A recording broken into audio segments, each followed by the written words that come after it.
വൈകുന്നേരം ആകുമ്പോൾ വിളിച്ചിട്ട് എടുത്തി പറയാം, എടി എനിക്ക് വിശന്നിട്ട് പോയാൽ ഞാൻ ഒന്നും കഴിച്ചില്ല, എനിക്ക് എന്തെങ്കിലുമൊക്കെ ഉണ്ടാക്കി വെക്കാൻ പറഞ്ഞു. ഞാൻ പറഞ്ഞു എന്നെക്കൊണ്ടൊന്നും പറ്റില്ല, ഞാൻ ഉണ്ടാക്കുന്നില്ല എന്ന് പറഞ്ഞു. പക്ഷേ എനിക്കറിയാമല്ലോ എൻ്റെ കൂട്ടുകാരി എൻ്റെ തൊട്ട് വിശന്നിരുന്നാൽ ഞാൻ സഹിക്കൂ.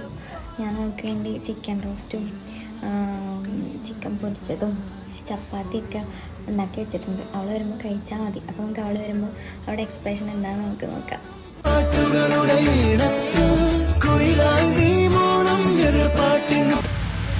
സുട്ടു വരുന്നുണ്ട്, നമുക്ക് നോക്കാം. ചിലപ്പോൾ ദേഷ്യത്തിലായിരിക്കും, ഞാൻ ഒന്നും ഉണ്ടാക്കിയിട്ടില്ല എന്ന് പറഞ്ഞോണ്ടേ.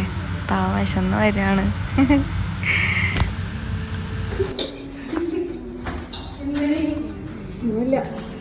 എന്തെങ്കിലും തിന്നാനുണ്ടാക്കി വിശന്നിട്ട് എൻ്റെ അണ്ടക്കടാകം കത്തുന്നു. ഒന്നും ഉണ്ടാക്കിയിട്ടില്ല. ഞാൻ പിള്ളേ എനിക്ക് ഉണ്ടാക്കിയിട്ട് ഞാനാരാ എനിക്ക് വിശക്കുന്നടി തരില്ല.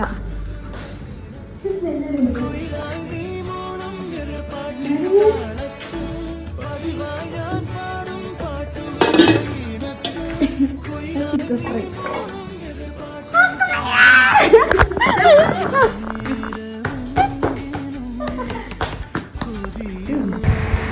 നമുക്ക് അവള് കഴിക്കുന്നുണ്ടോ നോക്കാം കേട്ടോ. ഞാൻ അപ്പുറത്ത് കുളിക്കുവായിരുന്നേ, പിന്നെ എടുത്തോണ്ട് വന്ന് ഒറ്റയ്ക്ക് കഴിക്കുന്നുണ്ട്.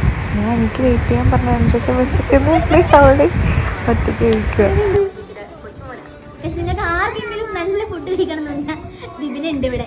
ഷൈൻ പറയില്ല, കൊടുക്കണമല്ല അവളെ കൊടുക്കൂല. ഇതൊക്കെ പറയണ വിശന്നിട്ടാണ് ഗൈസ്.